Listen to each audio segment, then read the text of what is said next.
नमस्कार मित्र आणि मैत्रिणींनो. तर श्री स्वामी समर्थ सर्वांना. तर मळ्यामध्ये आलो होतो फवारा मारण्यासाठी. थोडं गबाळ वगैरे झालं होतं बांधाला, तर बोलले चला फवारा वगैरे मारू. तर मळ्यामध्ये आले फवारा मारायला. श्रद्धा आणि मी आले. तर फवारा मारून झाल्यावर पठारावर जाणार आहे.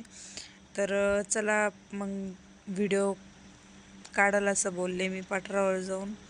आणि थोडं काम पण होतं, लाल कांदे पेरायचं काम होतं. म्हणजे खाली बाजरी केली होती इथे सर्व, आणि पठारावर लाल कांदे करायचं नियोजन आहे. आणि पेरण्यासाठी माणूस पण येणार आहे, तेव्हा मग वरती जाणार आहे पठारावर.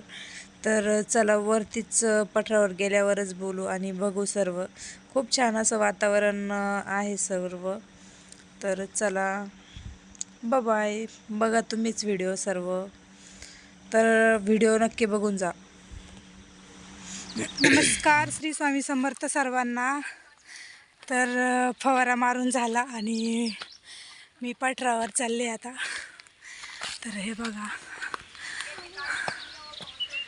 खूप म्हणजे दमही लागलाय, खूप वर चढून आले. इथं जायचं आहे आपल्याला. तर बघा किती छान वातावरण आहे आमच्या गावाकडचं. खूप निसर्गरम्य आहे सर्व काही. तर श्रद्धा पण आली आणि आम्ही आता दोघे पण चाललो आहे. तिला काही दम लागत नाही, काही नाही. ती मस्त आपली छान चालली मस्तीमध्ये.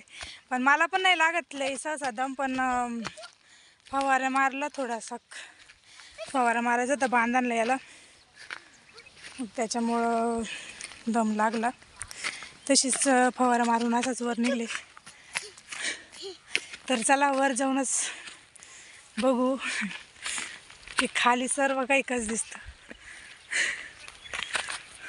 तर श्री स्वामी समर्थ सर्वांना. तर आम्ही आलो मळ्यामध्ये आणि म्हणजे पठारावर. तुम्हाला मी दाखवलं होतं ब्लॉकमध्ये की मी पठारावर चालले म्हणून. आणि फायनली आम्ही पठारावर केव्हाच पोचलो पण आहे आणि चाललं आहे काम. आम्ही हे उचलतोय दशा वगैरे. हे जे आहे हे गोळा करतोय दशा. वावरामध्ये खूप झालेले आहे. पठारावर चाललंय पेरणीचं काम. आता सध्या चाललंय मूग ते करणार आहे म्हटले. लाल कांदे करू बोलले, मूग करू. मग चाललंय त्याचंच काम. तर श्री स्वामी समर्थ. तर भेटू नवीन ब्लॉगमध्ये. तेव्हा श्री स्वामी समर्थ सर्वांना. तर बाय.